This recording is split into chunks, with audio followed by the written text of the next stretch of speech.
السلام عليكم ورحمة الله وبركاته. نحمده ونصلي على رسوله الكريم. أما بعد فأعوذ بالله من الشيطان الرجيم. بسم الله الرحمن الرحيم. ولنبلونكم بشيء من الخوف والجوع ونقص من الأموال والأنفس والثمرات وبشر الصابرين الذين إذا أصابتهم مصيبة قالوا إنا لله وإنا إليه راجعون. صدق الله العظيم. رب اشرح لي صدري ويسر لي أمري واحلل عقدة من لساني يفقه قولي.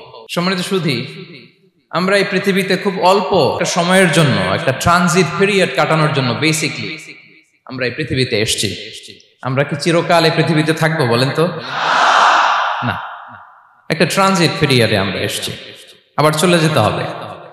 এই যে আমাদের জীবন, এই জীবনের জন্য বিপদ, আপদ, পরীক্ষা, স্ট্রাগল, এটা অনিবার্য, এটা হবে। বিপদ নাই, কষ্ট নাই, আপদ নাই, অনিশ্চয়তা নাই, স্ট্রাগল নাই, এমনকি কেউ আছে এখানে? কেউ কি হাত তুলে বলতে পারবেন যে হুজুর আমার জীবনে কোনো বিপদ নাই, অথবা আমার জীবনে কোনো দুঃখ নাই, কষ্ট নাই, কোনো স্ট্রাগল নাই, কোনো রিস্ক নাই? এরকম সৌভাগ্যবান কেউ আছেন এখানে? তাহলে জীবনের জন্য পরীক্ষা, এটা অনস্বীকার্য, হবেই হবে পরীক্ষা। পৃথিবীর জীবনটাই এমন, এভাবেই এই লাইফকে ডিজাইন করা হয়েছে। পরীক্ষা থাকবে, এখানে বিপদ থাকবে, এগুলো উত্তীর্ণ হয়ে আপনাকে যেতে হবে। চির সুখ, চির শান্তি, এটাই পৃথিবীতে হয় না। চির সুখ এবং চির শান্তির জায়গা হচ্ছে জান্নাত। চির সুখ এবং চির শান্তি কোথায়? এটা জান্নাতের বৈশিষ্ট্য। চির সুখ, চির শান্তি, টেনশন নাই, ঝামেলা নাই, পরীক্ষা নাই, বিপদ নাই, রিস্ক নাই, স্ট্রাগল নাই, এটা হচ্ছে দ্য ফিচার্স অফ জান্নাত, জান্নাতের ফিচার। কিন্তু সমস্যা বাদে তখন যখন জান্নাতের ফিচার আমরা দুনিয়ায় খুঁজি। যেটা পাবো আমরা জান্নাতে, এটা খুঁজি কোথায়? এই তখনই সমস্যা বাদে। And this is the main problem. এটাই বড় সমস্যা। এই সমস্যার সমাধান কোথায়, এটা নিয়ে আজকে আমি কিছু কথা অ্যাড্রেস করবো ইনশাআল্লাহ। তো তাহলে আসুন শুনি জান্নাতের ফিচার কি। জান্নাতের কমন একটা ফিচার হচ্ছে জান্নাতে there will be no sickness in paradise. জান্নাতে কোনো অসুস্থতা থাকবে না, চিরসুস্থ। সুবহানাল্লাহ পড়েন। চিরসুস্থ, চির সবল, কেউ অসুস্থ হবে না জান্নাতে। জান্নাত হবে অ্যান্টি এইজিং, জান্নাতে বয়স বাড়বে না কারো। চির যৌবনা, চির যুবক, অ্যান্টি এজিং। আপনারা জানেন যে বর্তমান পৃথিবীতে অ্যান্টি এজিং ক্রিম পাওয়া যায় না? ক্রিম, কথা বুঝতেছেন? অ্যান্টি এজিং ক্রিম পাওয়া যায়। তারা বলে এই ক্রিম মাখলে চামড়ায় ভাঁজ পড়ে না। এটার দাম আছে কিন্তু অনেক। অ্যান্টি এজিং ক্রিম লাগায়, শ্যাম্পু ইউজ করে, অ্যান্টি এজিং অয়েল আছে, এটা দিলে নাকি চামড়ায় ভাঁজ পড়ে না। ইভেন ভারতের অনেক বড় একজন ব্যবসায়ী মুকেশ আম্বানি, নাম শুনছেন না? যে তার ছেলের বিয়ে হয়ে গেল। তো এই মুকেশ আম্বানির স্ত্রী নীতা আম্বানি, সে কিছুদিন আগে এক বোতল গোল্ড ওয়াটার খেয়েছে, gold water, and its cost $60,000। $60,000 দাম এক বোতল গোল্ড ওয়াটারের। কেন? ফর অ্যান্টি এজিং, যাতে বয়সের ছাপ গালে না থাকে। এখন বলেন, এভাবে কি আমাদের বয়সকে ধরে রাখা সম্ভব এই পৃথিবীতে? সম্ভব না, কারণ এই ফিচারটা দুনিয়ার ফিচার না, এটা জান্নাতের ফিচার। সুবহানাল্লাহ পড়েন। তাহলে জান্নাতে কেউ অসুস্থ হবে না। জান্নাত হবে চির যৌবন, চির যৌবনা। ওখানে আমরা যুবক থাকবো, প্রত্যেকে 33 বছরের যুবক যুবতী হয়ে জান্নাতে ঢুকবো। বিষ্ণু ইসলাম বলেন, আহলুল জান্নাতি জুরদা ওয়া মুরদা ওয়া আবনাউ 30 ওয়া 30। জান্নাতে যারা যাবে শুভ্র, দাড়িবিহীন, প্রত্যেকে হবে 33 বছর বয়সের। ওই যে 33 বছর বয়সে একবার ঢুকলেন, আর বয়স বাড়বে না, ওইটাই চিরকাল ওই বয়স পাবেন। জান্নাতের আরেকটা ফিচার হচ্ছে নো ফ্রাস্ট্রেশন, কোনো চিন্তা নাই, দুশ্চিন্তা নাই, হাইপার টেনশন নাই, সজীব, প্রাণবন্ত। সুবহানাল্লাহ। জান্নাতের আরেকটা ফিচার হচ্ছে there is no expiry date in জান্নাত। এক্সপায়ারি ডেট আছে? জান্নাতে যে ঢুকবো 7 দিনের জন্য চেক ইন, নাকি চেক ইন কয় দিনের জন্য? 7 দিন 10 দিন পরে চেক আউট করে ফেলবে এরকম না, নো এক্সপায়ারি ডেট। আজীবন একবার এন্ট্রি পেলে বের হওয়ার টেনশন নাই। আল্লাহু আকবার। তাহলে no expiry date, rather it's eternal. আজীবন থাকবেন, খালিদিনা ফিহা, চিরকাল থাকবেন। এবং জান্নাতের সবচাইতে গুরুত্বপূর্ণ ফিচার হচ্ছে there will be no death in জান্নাত। জান্নাতে আপনার আর মৃত্যু হবে না, মৃত্যুর বিদায় হবে। তার মানে আপনি অমর হবেন। তাহলে আপনি চির সুস্থ, চির সবল হবেন জান্নাতে, চির যুবক থাকবেন, প্রাণবন্ত থাকবেন, আপনি অমর হবেন, আপনি জান্নাতে মরবেন না। জান্নাতীরা যখন জান্নাতে যাবে ফেরেশতারা ডেকে বলবে, ইয়া আহলাল জান্নাতি ইন্না লাকুম আন তাসিহু ফালা তাসকামু আবাদা। জান্নাতীরা চিরকাল সুস্থ থাকবা, অসুস্থ হবা না। ইন্না লাকুম আন তাশিব্বু ফালা তাহরামু আবাদা, তোমরা শাবাব থাকবা, বুড়া হবা না। ওয়া ইন্না লাকুম আন তাহিয়াউ ফালা তামুতু আবাদা, চিরকাল বেঁচে থাকবা, মরবা না। এবং সেদিন জান্নাতে মৃত্যু দেয়া হবে, মৃত্যু দেয়া হবে। ইউতাল মাউতু বিকাবশিন আমলাহ, একটা ছাগলের আকৃতিতে মৃত্যুকে আনা হবে। ফায়ুযবাহুল মাউত, মৃত্যুকে জবাই দেয়া হবে। এবার জান্নাতীরা তাকিয়ে থাকবে, ফেরেশতারা বলবে, ইয়া আহলাল জান্নাতি খুলুদুন ফালা মাউত, হে জান্নাতীরা চিরকাল এই জান্নাতে থাকবে। তাহলে জান্নাতের ফিচার পাইছেন? এখন কোন বোকা যদি এই ফিচার দুনিয়ায় খোঁজে পাবে? পাবে না, কারণ দুনিয়ার ফিচার আলাদা। দুনিয়ার ফিচার কি? এই দুনিয়াতে বিপদ আসবে, কষ্ট আছে দুনিয়াতে, হতাশা আছে, ভয় আছে, অসুস্থতা আছে, বার্ধক্য আছে, এবং এই দুনিয়ার একটা এক্সপায়ারি ডেট আছে, আছে না? দ্য ডে ইউ ডাই, যেদিন আপনি মারা যাবেন, এটা আপনার এক্সপায়ারি ডেট। চলে যেতে হবে, চলে যেতে হবে। এই পৃথিবীতে মৃত্যুর অস্তিত্ব আছে। সবকিছু থমকে দিয়ে, আপনাকে চমকে দিয়ে মৃত্যু চলে আসবে, ঠিক কিনা বলেন? তাহলে এগুলো হচ্ছে দুনিয়ার ফিচার। এই দুনিয়াতে বিপদ আপদ, কষ্ট, ঝুঁকি, স্ট্রাগল, বার্ধক্য, অসুস্থতা, এগুলো নিয়ে আমাদেরকে টিকে থাকতে হয়। এটা দুনিয়ার ফিচার, মিলায় ফেললে হবে না। জান্নাতের ফিচার একটা, দুনিয়ার ফিচার আরেকটা। দুনিয়াতে কষ্ট থাকবে, বিপদ আপদ থাকবে। এই দুনিয়ার ফিচারটা আল্লাহ তাআলা কোরআনের একটা আয়াতে খুব চমৎকার ভাবে উল্লেখ করেছেন। সেটা দিয়েই আমি আলোচনা শুরু করেছি। আল্লাহ তাআলা ইরশাদ করছেন, ওয়ালা নাবলুওয়ান্নাকুম বিশাইইম মিনাল খাউফি ওয়াল জুই ওয়া নাকসিম মিনাল আমওয়ালি ওয়াল আনফুসি ওয়াস সামারাত ওয়া বাশশিরিস সাবিরিন। আল্লাহ তাআলা বলছেন, অবশ্যই অবশ্যই আমি তোমাদেরকে পরীক্ষা করব, ভয় দিয়ে, ক্ষুধা দিয়ে, সম্পদের ঘাটতি দিয়ে, আতঙ্ক দিয়ে, প্রাণনাশ দিয়ে, ফল ফসলের হানি দিয়ে পরীক্ষা করবে। কিন্তু এই পরীক্ষায় যারা উত্তীর্ণ হবে, যারা সবর ইখতিয়ার করবে, ওয়াবাশশিরিস সাবিরিন, ধৈর্যশীলদের জন্যই হচ্ছে সুসংবাদ। আলহামদুলিল্লাহ পড়ে।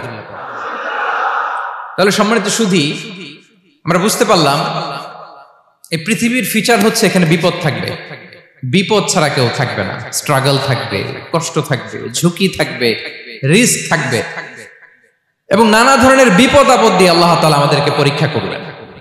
এটা মাস্ট, এটা আমাদের মাইন্ডসেটে নিয়ে নিতে হবে। মাইন্ডসেটে এটা ক্লিয়ার থাকতে হবে। চিরসুখ চির শান্তি এই দুনিয়াতে মিলবে। কোথায় মিলবে তাহলে এটা? তাহলে বিপদ আসবেই, আপদ আসবেই, পরীক্ষা থাকবেই আমাদের জীবনে। তবে ইন্টারেস্টিংলি মজার বিষয় হচ্ছে পরীক্ষাটা এক একজনের এক এক রকম। পুরো পৃথিবীটা একটা পরীক্ষা ক্ষেত্র, কিন্তু কারো প্রশ্নপত্রের সাথে কারো প্রশ্নপত্রের কোনো মিল নাই। সুবহানাল্লাহ। আমার পরীক্ষা একরকম, আপনার পরীক্ষা আরেক রকম, ওই ভাইয়ের পরীক্ষা আরেক রকম, ওনারটা আরেক রকম। সবাই পরীক্ষার্থী, সবাই পরীক্ষার্থী, কিন্তু কারো প্রশ্নপত্রের সাথে কারো প্রশ্নপত্রের কোনো মিল নাই। কারোর জন্য পরীক্ষা হচ্ছে সে খুব অসুস্থ, প্রচন্ড অসুস্থতা, তার জন্য পরীক্ষা। ক্যান্সারের রোগী, দুরারোগ্য ব্যাধি, ডক্টর বলছে 4th স্টেজে চলে আসছে, কয়েক মাস বাঁচতে পারে, এটা তার জন্য পরীক্ষা। আবার কারো দেখবেন যে খুব একটা অসুস্থতা নাই, অসুস্থতার ঝামেলা নাই, কিন্তু তার দারিদ্রতা আছে, তার আর্থিক অনটন, এটা তার জন্য পরীক্ষা। আবার কারো দেখবেন অসুস্থতাও নাই, দারিদ্রতাও নাই, তার দাম্পত্য জীবনের সমস্যা আছে না নাই? অনেকের দেখবেন এগুলো কোনোটাই সমস্যা না, তার ছেলে কথা শোনে না, মাদকাসক্ত। আহা, মাদকাসক্ত, রিহ্যাবে পাঠায়, আবার আসে, আবার গাঁজা খাওয়া শুরু করে, আছে না নাই বলেন? দেখেন তার পরীক্ষাটা আবার আলাদা। অনেকের দেখবেন মেয়ে বাবার কথা শোনে না। আবার অনেকের দেখবেন যে ব্যবসায় সমস্যা, লসের পর লস, লাভ উঠাতে পারে না। তাহলে পরীক্ষা ছাড়া, বিপদ আপদ ছাড়াই দুনিয়াতে কেউ নাই, কেউ নাই প্রিয় ভাইরা। এটা আমাদের মাথায় রাখতে হবে। পরীক্ষা আপনাকে দিতেই হবে, পরীক্ষা দিয়ে দিয়েই নিজেকে প্রমাণ করতে হবে। আর এক একজনের পরীক্ষাটা এক এক রকম, কারো পরীক্ষার সাথে কারো পরীক্ষার কোনো মিল থাকবে না। তো মাঝে মাঝে আমরা এটা ভুলে যাই। আল্লাহ তাআলা কালামে পাকে রিমাইন্ডার দিয়ে আমাদেরকে স্মরণ করিয়ে দিতে চান যে এই পৃথিবীতে আসলে তোমরা এসেছো পরীক্ষা দিতে। এটাই জীবনের বড় বাস্তবতা। আমাদের জীবনে যত হতাশা, আমাদের জীবন নিয়ে যত অভিযোগ, আমাদের মনে যত কষ্ট, আমাদের হৃদয়ের ভেতরে যত অস্থিরতা, তার মূলে হচ্ছে এই সমস্যা যে আমরা ভুলেই গেছি আমরা পরীক্ষা দিতে আসছি। এটা যদি ভুলে না যান, এটা যদি আপনার মাইন্ডসেটে থাকে যে পুরো জীবনটা একটা পরীক্ষা, তাহলে দেখবেন কোনো কিছু আপনাকে কাবু করতে পারবে না। আপনি হতাশ হবেন না, জীবন নিয়ে আর অভিযোগ থাকবে না, আপনি ভেঙে পড়বেন না, সব অভিযোগ হতাশা দূর হয়ে যাবে। তারপর বুঝতে পারলাম পরীক্ষা আপনাকে দিতেই হবে। পরীক্ষা দেয়া ছাড়া এই পৃথিবী থেকে চলে যাওয়ার কোনো চান্স বা সুযোগ আমাদের কারো নেই। সূরাতুল আনকাবুতে আল্লাহ তাআলা এই কথাটা আরো চমৎকার ভাবে বলেছেন। আল্লাহ তাআলা ইরশাদ করছেন, আহাসিবান নাসু আইয়ুতরাকু আইয়াকুলু আমান্না ওয়া হুম লা ইফতানুন ওয়ালাকাদ ফাতান্নাল্লাযীনা মিন ক্বাবলিহিম ফালা ইয়া'লামান্নাল্লাহুল্লাযীনা সাদাকু ওয়ালা ইয়া'লামান্নাল কাযিবিন। আল্লাহ বলেন, মানুষ কি ভেবেছে সে শুধু বলবে আমি ঈমানদার আর তাকে আমি জান্নাতে ঢুকাই দিব? না, কখনো না, কোশ্চিন কালেও না। বরং পূর্ববর্তীকালে যারা পৃথিবীতে এসেছিল তাদেরকে আমি পরীক্ষায় নিয়েছি, পরীক্ষা করেছি, এবং তাকেও ঈমানের প্রশ্নে সে সত্যবাদী না মিথ্যাবাদী পরীক্ষা দিয়ে দিয়ে নিজেকে প্রমাণ করতে হবে। ঠিক কিনা বলেন? পরীক্ষা দিয়ে আপনাকে প্রমাণ করতে হবে। এবং এই পরীক্ষার ব্যাপারটা, এটা যে শুধু আমরা সাধারণ মানুষ আমাদের জীবনে দুঃখ বিপদ পরীক্ষা এমনটা না। এই পৃথিবীর সবচাইতে শ্রেষ্ঠ মানুষ যারা ছিলেন তাদেরকে আল্লাহ পরীক্ষা নিয়েছেন। বলেন তো এই পৃথিবীতে সবচাইতে শ্রেষ্ঠতম মানুষ কারা? সবচাইতে শ্রেষ্ঠ ভালো মানুষ কারা ছিল পৃথিবীতে? বলেন তো নবীরা। আওয়াজ করে বলেন তো কারা? তো বলেন তো নবীদের জীবনে পরীক্ষা ছিল কি ছিল না? হ্যাঁ ছিল। বেশি না কম? বিষ্ণু ইসলামকে জিজ্ঞাসা করা হলো, আইয়ুন নাসি আশাদ্দু বালাআন ইয়া রাসূলুল্লাহ, হে আল্লাহর রাসূল এই পৃথিবীতে কাদের জীবনে পরীক্ষা বেশি? বিষ্ণু ইসলাম বললেন, আল আম্বিয়া, নবীদের জীবন। আল আম্বিয়া সুম্মাল আমসাল ফাল আমসাল, সবচাইতে জীবনে পরীক্ষার সম্মুখীন সবচাইতে বেশি হয়েছেন নবীরা। তারপরে নবীদের পরবর্তী অবস্থান যাদের, সিদ্দিকিন যারা, সোহাদা যারা, সালিহিন যারা, আল্লাহওয়ালা যারা, তাদের জীবনে পরীক্ষা বেশি।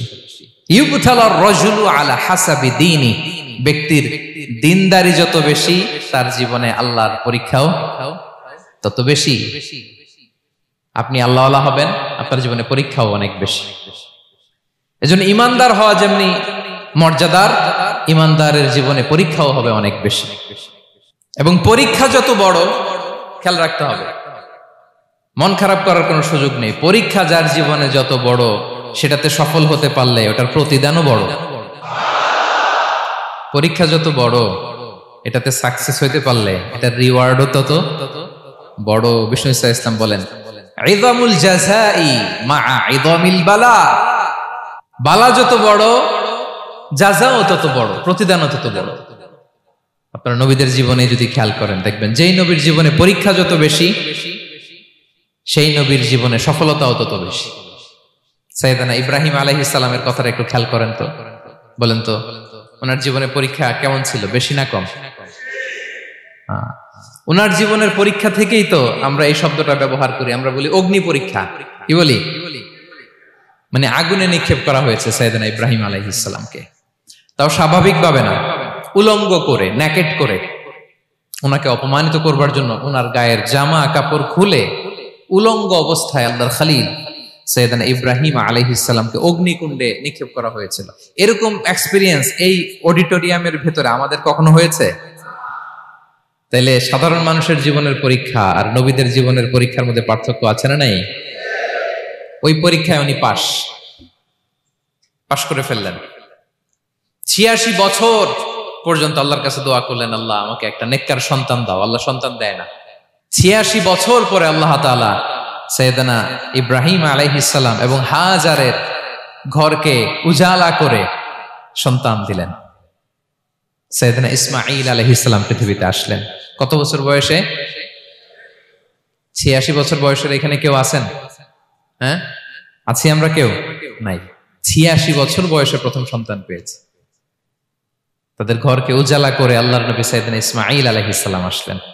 এবার আল্লাহ বললেন, যাও স্ত্রীকে আর এই কলিজার টুকরা সন্তানকে, থাকো তো প্যালেস্টাইনে, প্যালেস্টাইন থেকে ১,৫০০ কিলোমিটার দূর দ্য ব্যারেন ল্যান্ড, ওই মক্কার ধুধুমরু প্রান্তরে রেখে আস, যেখানে কেউ নাই, মানুষ নাই, গাছ নাই, পাখি নাই, পানি নাই, যাও রেখে আস। আচ্ছা বলেন তো, ৮৬ বছর পরে যে লোকটা সন্তান পেল, বুঝে শুনে উত্তর দিয়েন, ৮৬ বছর পরে যে লোকটাকে আল্লাহ তাআলা সন্তান দিল, তার হৃদয়ে ওই সন্তানের জন্য মায়া বেশি না কম?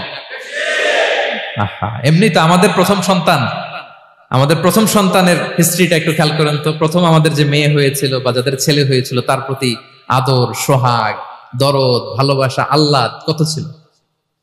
আর ৮৬ বছর বয়স আল্লাহ তাআলা ওনাকে সন্তান দিলেন, দিয়ে বললেন, যাও হাজারকে আর ইসমাঈলকে মক্কার ধুধুমরু প্রান্তরে রেখে আস। আল্লাহ তাআলা বলতে দেরি, চলে যেতে দেরি নাই, মুহূর্তে উনি রওনা হয়ে গেলেন। সুবহানাল্লাহ পড়বেন না? রেখে আসলেন মক্কার ধুধুমরু প্রান্তরে। এবার আল্লাহ বললেন, যাও রিটার্ন ব্যাক টু প্যালেস্টাইন, প্যালেস্টাইনে চলে যাও। চলে গেলেন, হৃদয়টা ভেঙে খান খান। অনেক বছর পরে আল্লাহ তাআলা আবার অনুমতি দিলেন, যাও এবার ছেলেকে দেখে আসতে পারো, যাও প্যালেস্টাইন থেকে আবার মক্কায় যাও। সাইয়েদনা ইব্রাহিম আলাইহিস সালাম প্যালেস্টাইন থেকে আবার ১,৫০০ কিলোমিটার পথ পাড়ি দিয়ে, এখনকার মতো ফ্লাইটে যায় না, গাড়িতেও না, উটে করে। কিসে করে? উনি যে কতবার মক্কা থেকে ফিলিস্তিন এসেছেন আর গিয়েছেন, কোন ইয়ত্তা নাই, হিসাব নাই। গেলেন, এবার ছেলেটা হাঁটতে পারে, দৌড়াতে পারে, একটু একটু কথা বলতে পারে, আব্বু আব্বু ডাকতে পারে। কেমন মায়া লাগে বলেন তো? মায়া ভালোবাসায় যখন টইটম্বুর, ঠিক ওই মুহূর্তে আল্লাহ বললেন, ছেলেকে জবাই করো, জবাই করো ছেলেকে। আল্লাহ তাআলা বলতে দেরি করেছেন, আল্লাহর আদেশ পালনে ১ সেকেন্ডও তিনি দেরি করেন নাই। ছুরি চালালেন, জান্নাত থেকে দুম্বা নিয়ে আসা হলো। এভাবে আল্লাহর নবী ইব্রাহিম আলাইহিস সালাম ওনার জীবনের প্রতিটি ক্ষেত্রে যেখানে আল্লাহ তাআলা ওনাকে পরীক্ষা নিয়েছেন, উত্তীর্ণ হয়েছেন। এবং দেখেন ওনাকে আল্লাহ তাআলা কি উপহার দিলেন, আল্লাহ তাআলা ওনাকে খলিলুল্লাহ উপাধি দিলেন, আল্লাহর বন্ধু। সুবহানাল্লাহ বলেন। আল্লাহ তাআলা বলছেন, ওয়া ইযিবতালা ইব্রাহিম রাব্বুহু বিকালিমাতিন ফাআতাম্মাহুন ক্বালা ইন্নী জাঈলুকা লিন-নাসি ইমামা। আল্লাহ অনেকগুলো পরীক্ষা নিয়েছিলেন সাইয়েদনা ইব্রাহিম আলাইহিস সালাম, প্রতিটা পরীক্ষায় সাকসেসফুলি পাস করেছেন, গোল্ডেন এ প্লাস। আল্লাহ বলেন, ইন্নী জাঈলুকা লিন-নাসি ইমামা, I'm gonna make you the leader for the entire human being. I'm gonna appoint you as a leader for the entire universe. গোটা বিশ্বের জন্য, গোটা মানবতার জন্য আমি তোমাকে লিডার বানায় দিলাম। ইযামুল জাযাই মা'a ইযামিল বালা। পরীক্ষা যত বড়, ওই পরীক্ষায় পাশ করলে ওইটার ফলাফল ও প্রতিদানও বড়। তাহলে দেখেন প্রিয় ভাইরা, সাইয়েদনা ইব্রাহিম আলাইহিস সালামের জীবনে পরীক্ষার কোনো শেষ ছিল না। আমি আপনি কোথায়? আল্লাহর খলিলের জীবনে যদি এত পরীক্ষা থাকতে পারে, আমি আপনি কোথায় বলেন তো? এবার বলেন, সাইয়েদনা মূসা আলাইহিস সালাম, ওনার জীবনে তো কোনো পরীক্ষার ছিল না। হ্যাঁ, গুণে শেষ করতে পারবেন? জন্মটাই তো হয়েছে পরীক্ষার মধ্য দিয়ে। মিশরের ছেলে সন্তান হইলে ফেরাউন বলছে জবাই করো, ওনার মা এরকম সিন্ধুকে করে ভাসায় দিলেন নীল নদীতে। আল্লাহু আকবার! কি একটা রোমাঞ্চকর পরিস্থিতির মধ্য দিয়ে আল্লাহ তাআলা ওনাকে বাঁচালেন। সুবহানাল্লাহ। জন্মই হয়েছে পরীক্ষার মধ্য দিয়ে। বড় হইলেন, ফেরাউনের ভয়ে দেশ ত্যাগ করলেন, মিশর থেকে মাদিয়ান। আবার আল্লাহর আদেশে যখন ফিরে আসলেন, আবার ফেরাউনের সাথে তর্ক বিতর্ক, যুদ্ধ। একটা রাত আল্লাহ নবী মুসা আলাইহিস সালাম শান্তি মতো মিশরে ঘুমাতে পারে নাই। একটা রাত শেষ পর্যন্ত এই ফেরাউন মুসা আলাইহিস সালামকে ধাওয়া করেছে। ফেরাউনের ধ্বংসের আগ পর্যন্ত সে মুসা আলাইহিস সালামকে ধাওয়া করেছে। তার মানে মুসা আলাইহিস সালাম এই বিপদ আপদ পরীক্ষা এগুলো থেকে মুক্তি পান নাই। এবার বলেন ঈসা আলাইহিস সালামের কথা, ওনার জীবনে তার পরীক্ষা ছিল না? কি পরীক্ষা ছিল? হ্যাঁ, আল্লাহু আকবার। Same scenario goes to the biography of every messenger in the world. পৃথিবীর সব নবীর ক্ষেত্রে একই ঘটনা ঘটেছে। সাইয়েদনা ঈসা আলাইহিস সালাম দাওয়াত যখন দিলেন, ওনার বিরোধিতা শুরু হলো, ওনাকে হত্যার ষড়যন্ত্র হলো, ইভেন কি ওনাকে মারার জন্য বনি ইসরায়েলেরা উদ্ধত হলো, জানে বাঁচবার জন্য পালালেন, এক ঘরে ঢুকলেন, চারদিক দিয়ে ঘেরাও করলো, উনি দরজা জানালা লাগাই দিলেন। ওরা বললো একজন দরজা ভেঙে জানালা ভেঙে ভিতরে ঢুকো, ঢুকে দেখো বেটা ঈসা কি করে। একজন ভিতরে ঢুকছে, ঢুকার সাথে সাথে বল রাফাআহুল্লাহু ইলাইহি, আল্লাহ তাআলা ঈসা আলাইহিস সালামকে উপরে উঠায় নিলেন। আর যেই লোকটাকে তারা ভেতরে ঢুকালো তার চেহারাকে আল্লাহ তাআলা ঈসা আলাইহিস সালামের চেহারার মতো করে দিলেন। এবার তার বাইরের সাথীরা বলে ঘটনা কি, বেটা ঈসাও বেরোয় না, আমাদের লোকটাও বেরোয় না, সবাই ঢুক। দরজা ভেঙে ভেতরে ঢুকে দেখে ঈসা দাঁড়ায় আছে। বলেন তো এটা ঈসা না মিসা? এটা কি আসল ঈসা? ওমা কতালু ওমা সলাবু ওয়ালাকিন শুব্বিহা লাহুম। আল্লাহ বলে তোমরা আমার নবী ঈসাকে হত্যাও করতে পারো নাই, শুলেও চড়াতে পারো নাই, আমি সেফটি সিকিউরিটি দিয়ে আমার নবী ঈসা আলাইহিস সালামকে আকাশে তুলে নিয়েছি। তাহলে ওনার জীবনে পরীক্ষার শেষ ছিল না। এবার যদি আমরা বিশ্বনবী সাল্লাল্লাহু আলাইহি ওয়াসাল্লামের জীবনের দিকে তাকাই, ওনার জীবনটা দেখেন তো। আমাদের পেয়ারা নবী বিশ্বনবী মুহাম্মদুর রাসূলুল্লাহ সাল্লাল্লাহু আলাইহি ওয়াসাল্লাম, ওনার জীবনে কি স্ট্রাগল ছিল? স্ট্রাগল। মাক্কি জীবনের কথা যদি একটু খেয়াল করেন, দেখেন তো 3 বছর শিয়াবে আবি তালেবে জেল খেটেছেন, না খেয়েছিলেন। ওনার বংশের লোকেরা প্রথমে ছাগল খেয়েছে, ছাগলগুলো যখন শেষ, ছাগলের চামড়াগুলো শুকিয়ে ওইটা খাইছে। গাছের পাতা ছাল এগুলো খেয়ে খাবারের অভাবে বেহুশ হয়ে পড়ে থাকতো তারা। না খেয়ে কয়দিন ছিলেন আপনি? আমি কয়দিন ছিলাম না খেয়ে? মনেই তো পড়ে না, না খেয়েছিলাম কিনা কোনোদিন। এ হচ্ছে মাক্কি জীবন। মেন্টালি প্রেসার দেয়া হয়েছে। বিশ্বনবীর চাচা আবু লাহাব, তার 2 ছেলে উতবা আর উতাইবা, এদের সাথে বিয়ে দিয়েছিলেন 2 মেয়ের। যখন দাওয়াত দেওয়া শুরু করলেন 2 মেয়েকে ডিভোর্স দিয়ে দিল। দেখেন, একটা বাবার জন্য প্রাপ্তবয়স্কা মেয়েকে যখন উঠায় নেওয়ার আগে ডিভোর্স দেয়, তার মানসিক অবস্থাটা কেমন থাকে বলেন? মেন্টালি প্রেসারাইজ করা হয়েছে, ফিজিক্যালি হ্যারাস করা হয়েছে। বিষ্ণু ইসলাম যখন নামাজে দাঁড়াতেন, উটের পচা নারী ভুঁড়ি বিষ্ণুনবীর কাঁধে চাপিয়ে দেওয়া হতো। আপনার জীবনে এরকম ঘটছে কখনো? আপনি নামাজ পড়তেছেন, উটের পচা নারী ভুঁড়ি আপনার কাঁধে চাপিয়ে দেওয়া হয়েছে। কয়দিন হয়েছে এরকম? কয়দিন হয়েছে? হ্যাঁ, তারপরে তো আলহামদুলিল্লাহ বেরোয় না মুখ দিয়ে। কেমন আছেন হুজুর কোয়েন না, বেশি একটা সুবিধার না, তাই না? বেশি একটা একটু মিলাবেন। কতটুকু পরীক্ষা আমরা দিয়েছি। তায়েফে গেলেন বিশ্বনবী, তায়েফে গেছিলেন জমির বায়না দিতে, তাই না? জমি কিনবে তায়েফে। তায়েফবাসীদেরকে জাহান্নামের আগুন থেকে বাঁচাতে গিয়েছিলেন, নিজের জন্য না। সেখানে তায়েফের ছেলেরা পাথর মেরেছে বিষ্ণু ইসলামের গায়ে। এত শুভ্র দেহ ছিল, চেহারা ছিল, বিষ্ণুবীর গা দিয়ে ঝরঝর করে রক্ত ঝরেছে। ফিজিক্যাল হ্যারাসমেন্টের শিকার হয়েছেন বিষ্ণু ইসলাম। যখন যেদিন বিষ্ণু ইসলামকে হত্যার ষড়যন্ত্র করা হলো, আল্লাহ তাআলার আদেশে তিনি মক্কা থেকে মদিনায় হিজরত করলেন। মদিনাতে যে একটা রাত 7ম হিজরির আগ পর্যন্ত শান্তিতে ঘুমাতে পারেন নাই। 3 দিকে 3 ইহুদি বসতি, বনু কাইনুকা, বনু নদীর, বনু কুরাইজা। খাওয়ার মধ্যে বিষ মিশিয়ে দেয়া হয়েছিল বিষ্ণু ইসলামের। বাজুর, খাসির বাজুর রান পছন্দ করতেন। এক ইহুদি মহিলা বিষ্ণু ইসলামের ওই রানের মধ্যে বিষ মিশিয়ে দিয়েছিল। ওই বিষের যন্ত্রণায় মৃত্যুর আগ পর্যন্ত বিশ্বনবী কাতরাতেন। এবং উনি ইন্তেকালের সময় ওই বিষের ব্যথা যন্ত্রণাতে ইন্তেকাল করেছেন। বিশ্বনবীর ইন্তেকালটা শাহাদাতের ইন্তেকাল ছিল। বিষ্ণু ইসলাম বলেছেন, ওই যে খায়বার এলাকার ওই মহিলা যে আমার খাবারে বিষ মিশিয়েছিল, সেই বিষের যন্ত্রণা, বেদনা, কষ্ট আমি অনুভব করছি।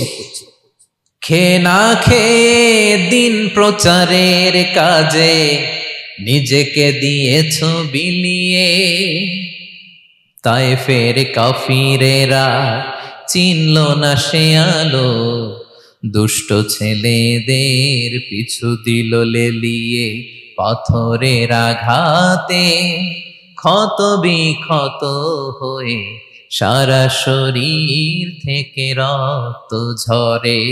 হে রাসূল তোমাকে ভুলি আমি কেমন করে, হে রাসূল তোমাকে ভুলি আমি কেমন করে।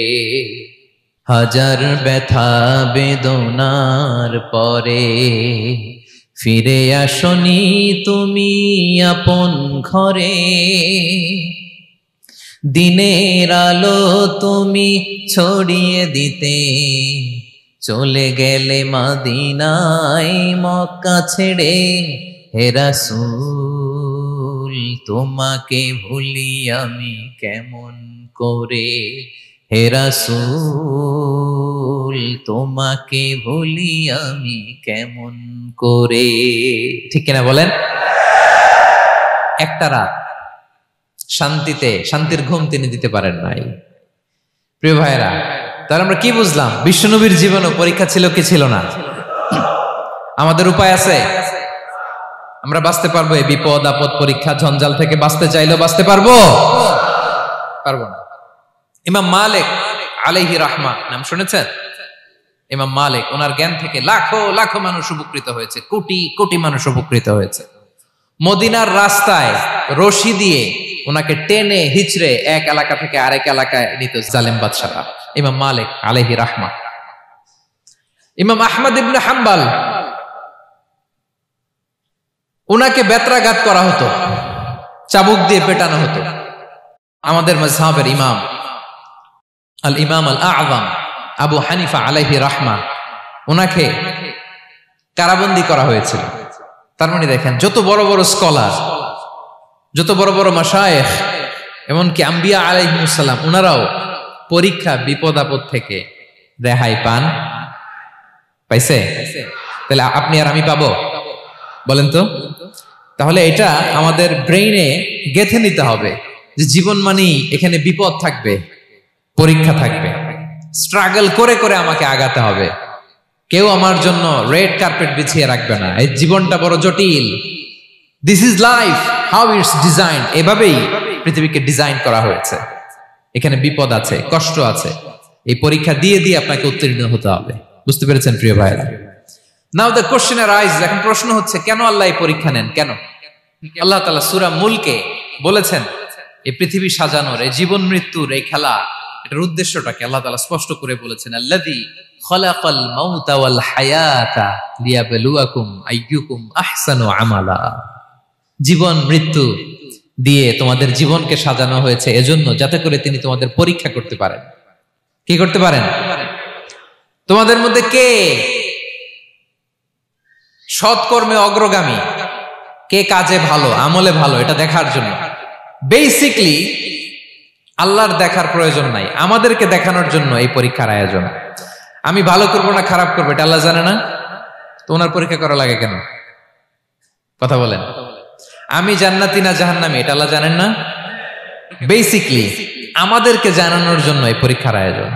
কাদেরকে জানানোর জন্য? মানে তুমি জেনে যাও তুমি জান্নাতি না জাহান্নামী। আমি ভালো করেই জানি। একটা ছোট্ট উদাহরণ দিলে বুঝতে পারবেন প্রিয় ভাইয়েরা। ধরেন আল্লাহ তাআলা দুইজনকে সৃষ্টি করলেন। উদাহরণস্বরূপ একজনের নাম আব্দুল্লাহ আর একজনের নাম আব্দুর রহমান। সৃষ্টির পরে আব্দুল্লাহকে বললেন, আব্দুল্লাহ আমি জানি তুমি পৃথিবীতে 50 বছর হায়াত পাইতা, খুব ভালো কাজ করতে, তুমি দুনিয়াতে অনেক ভালো কাজ করতে, এটা আমি আগেই জানি, আমার অসীম জ্ঞান বলে আমি আগে থেকেই জানি। তো যাও, তোমার এইমাত্র সৃষ্টি করলাম, যাও তুমি জান্নাতে ঢুকে যাও, কারণ আমি জানি তুমি জান্নাতি হবে। আচ্ছা, আর আব্দুর রহমান, তুমি পৃথিবীতে খুব খারাপ কাজ করতে, এটা আমি জানতাম।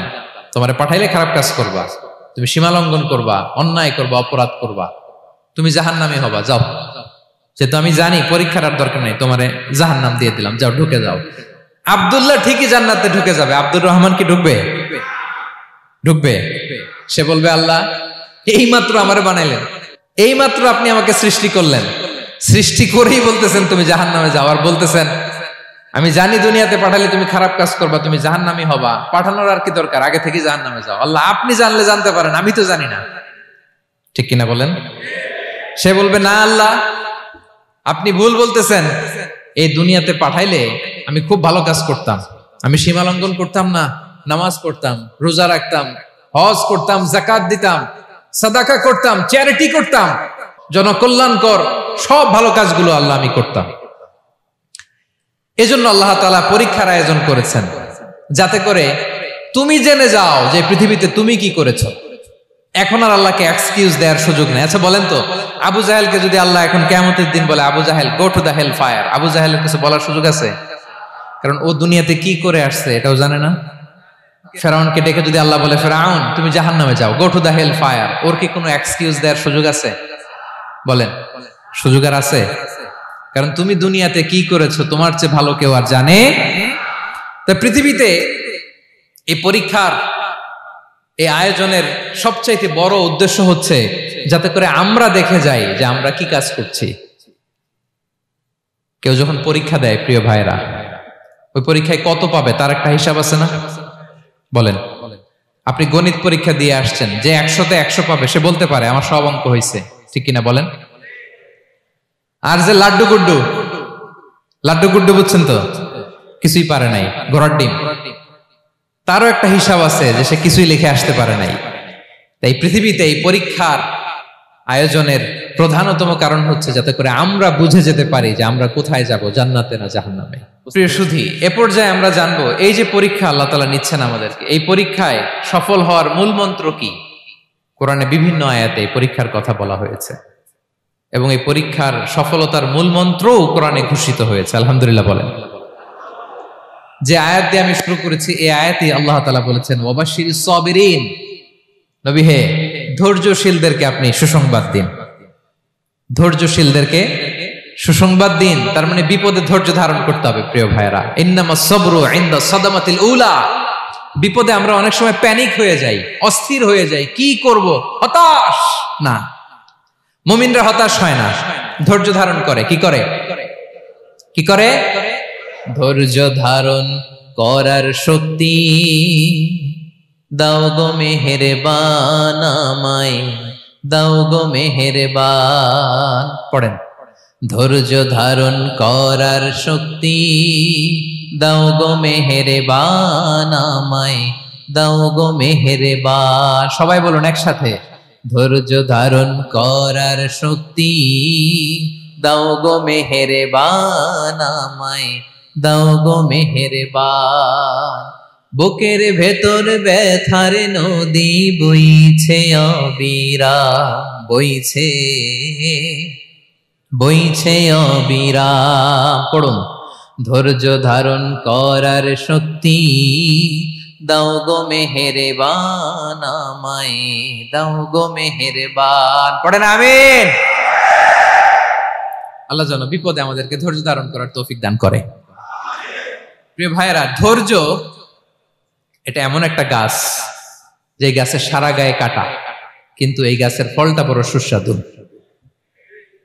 আই রিপিট, আমি আবারও বলছি, ধৈর্য এটা এমন একটা গাছ যে গাছের সারা গায়ে কাটা, কিন্তু ফলটা বড় মিষ্টি, ফলটা বড় সুস্বাদু। সবাই ধৈর্য ধারণ করতে পারে না।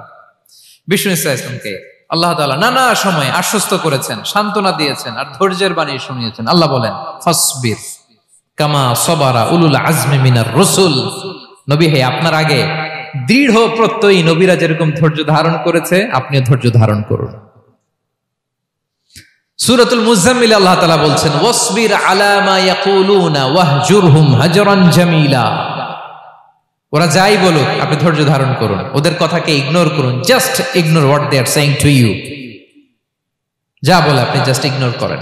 ওরা বিষ্ণু ঈসা ইসলামের মনোবলকে ভেঙে দেওয়ার জন্য কখনো বিষ্ণু ঈসা ইসলামকে কবি বলে গালি দিত। কবি কি বলতো? শায়ের। কখনো বলতো মজনুন, পাগল। নাউজুবিল্লাহ পড়বেন না? পাগল বলে গালি দিত। মাঝে মাঝে বলতো কাহিন, গণক। মাঝে মাঝে বিষ্ণু ঈসা ইসলামকে তারা বলতো আবতার, লেস কাটা। মুহাম্মদ, তোমার ছেলে নাই, তোমার বংশ নির্বংশ হয়ে গেছে, তোমার নাম নেয়ার মতো কেউ নাই। আহা, কপাল পোড়া।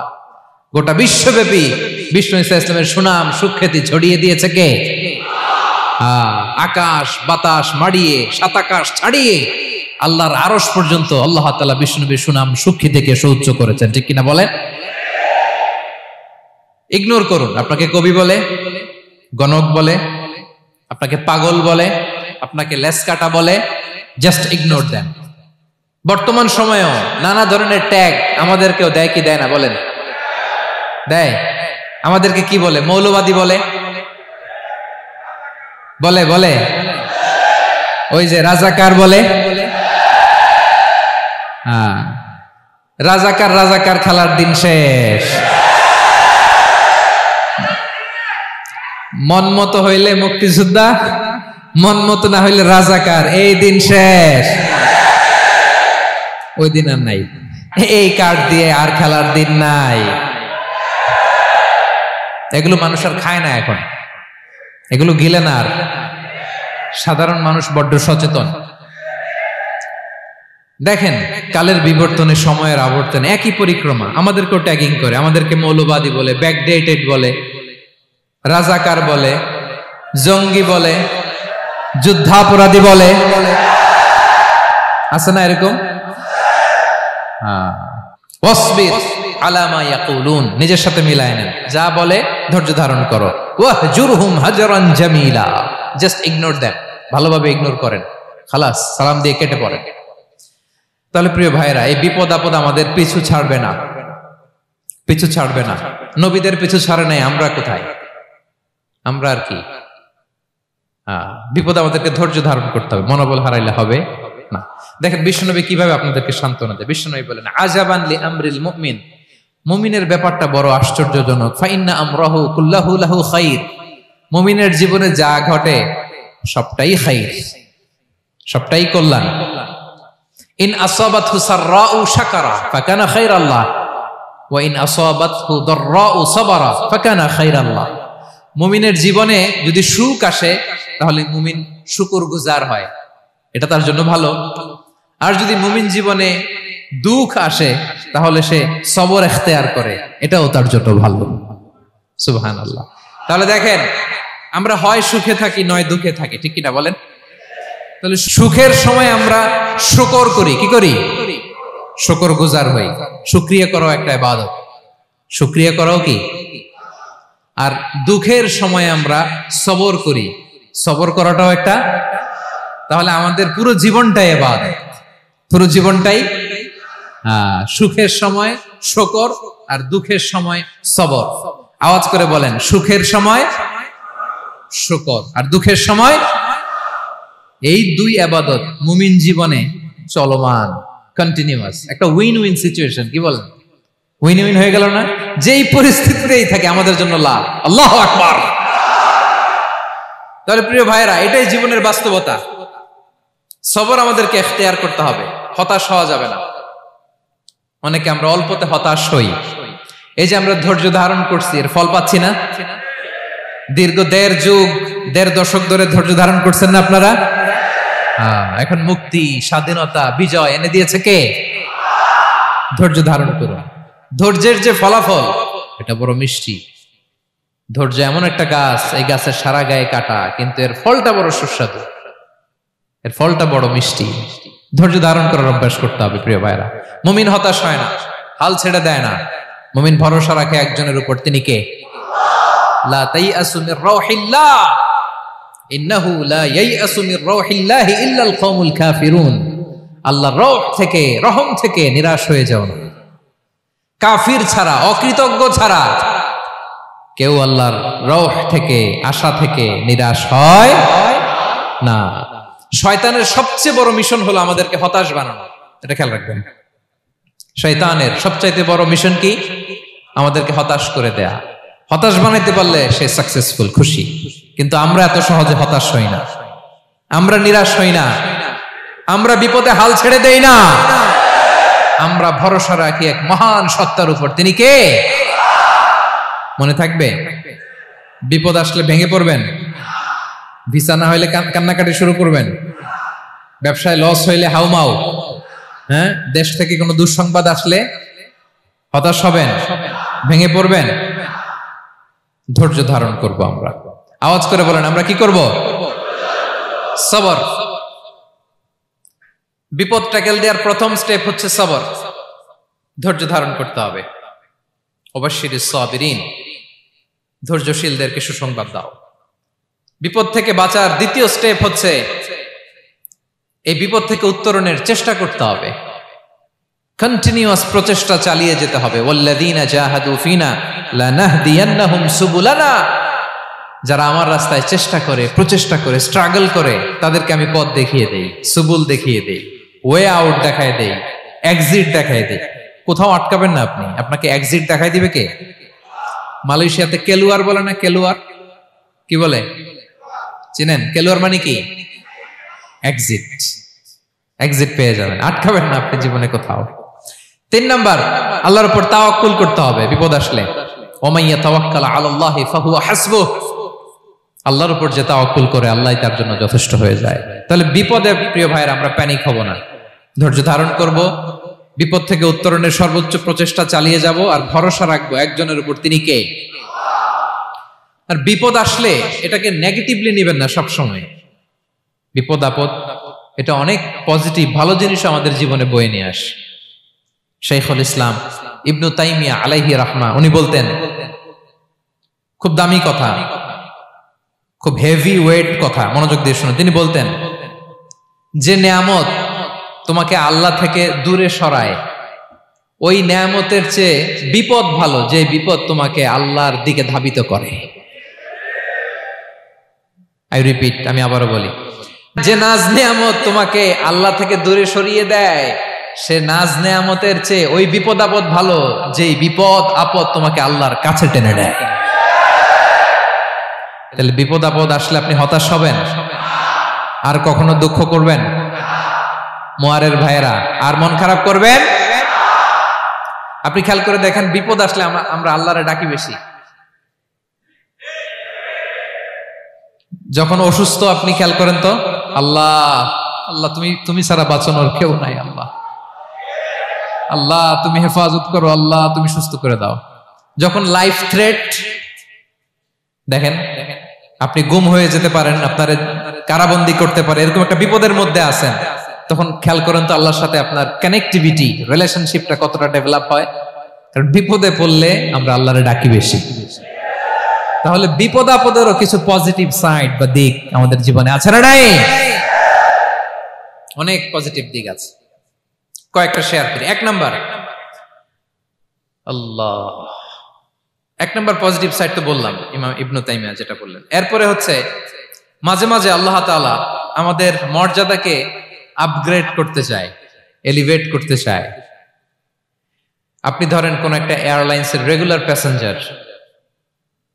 প্যাসেঞ্জার টিকিট কাটেন, মাঝে মাঝে হঠাৎ করে দেখবেন কাউন্টারে গেলে তারা বলে you are upgraded to business class, অথবা you are upgraded to first class.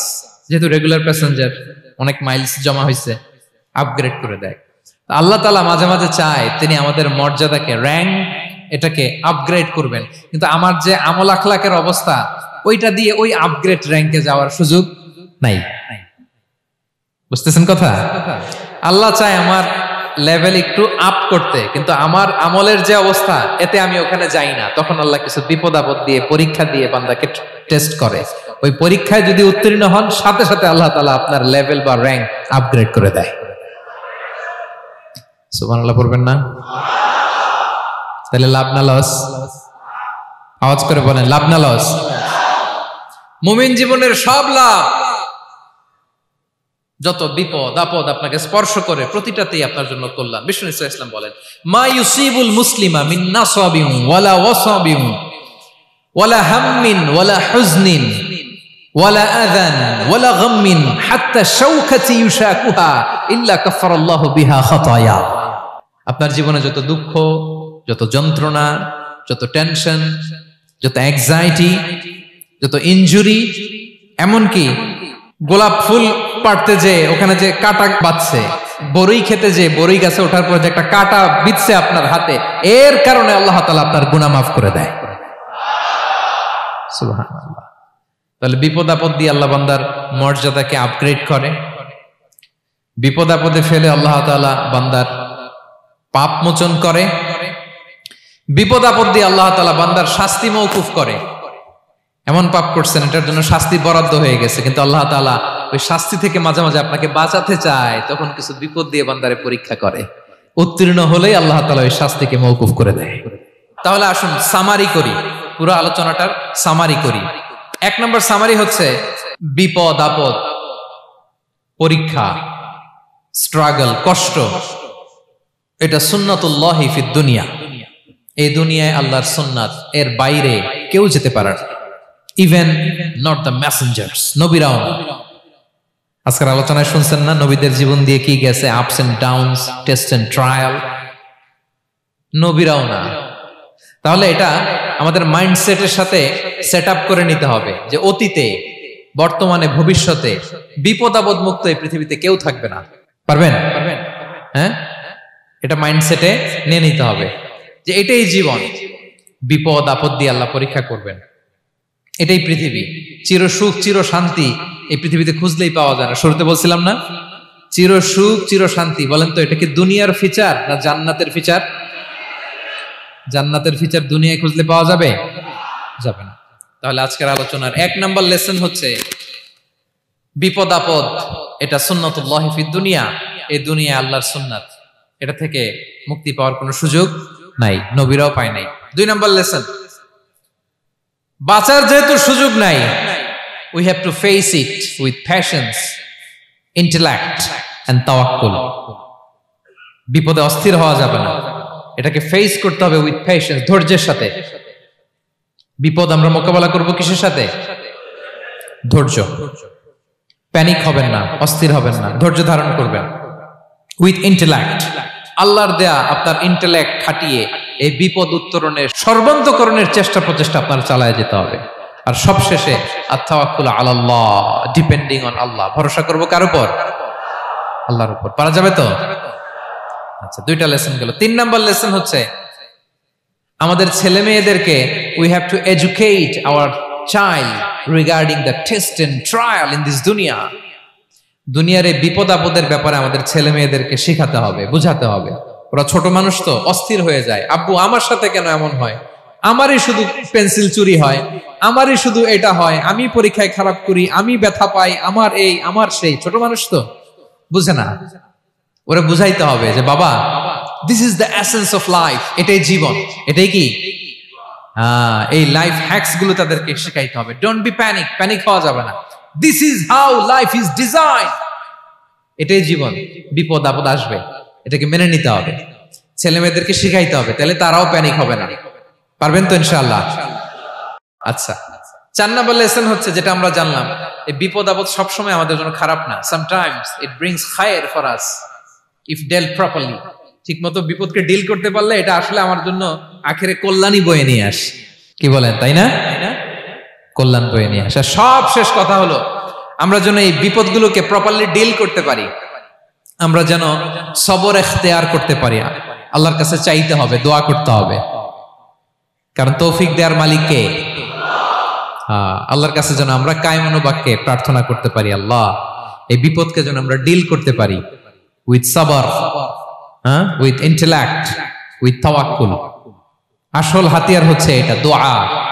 আল্লাহর কাছে চাইবেন, মনোযোগের সাথে চাইবেন, আন্তরিকতার সাথে চাইবেন। উদউল্লাহ ওয়া আনতুম মুকিনুনা বিল ইজাবা। বিষ্ণু বলেন এমন ভাবে চাও যেন তুমি অনেকটা কনফার্ম যে তোমার দোয়া আল্লাহ কবুল করবেনই, এমন ভাবে চাও। অনেকে রোবোটিক দোয়া করে। রোবোটিক দোয়া মানে দোয়ার মধ্যে প্রাণ নাই, ধ্যান নাই, মন নাই, আগ্রহ নাই, ভালোবাসা নাই। ওই দোয়া আল্লাহ কবুল করে না। মনোযোগ দিয়ে চাইতে হবে চাওয়ার মতো, তাহলে আল্লাহ তাআলার পক্ষ থেকে তৌফিক পাওয়া যাবে। পারা যাবে তো ইনশাআল্লাহ? আল্লাহ তাআলা আমাদের সবাইকে বিপদে আপদে ধৈর্য ধারণ করার তৌফিক দান করুক। নবীরা তাদের জীবনে যেভাবে স্ট্রাগল, আপস এন্ড ডাউনস, বিপদগুলোকে, টেস্ট এন্ড ট্রায়ালগুলোকে ডিল করেছে, আমরা যেন সেভাবে ডিল করতে পারি, আল্লাহ তৌফিক দান করুক। আল্লাহ তাআলা আমাদের সবাইকে কথাগুলো বোঝা আর আমল করার তৌফিক দান করুক। হাযা মা ইনদি ওয়াল ইলমু ইনদাল্লাহি আলাইহি তাওয়াক্কালতু ওয়া ইলাইহি উনীব। ওয়াসসালামু আলাইকুম ওয়া রাহমাতুল্লাহি তাআলা ওয়া বারাকাতুহু।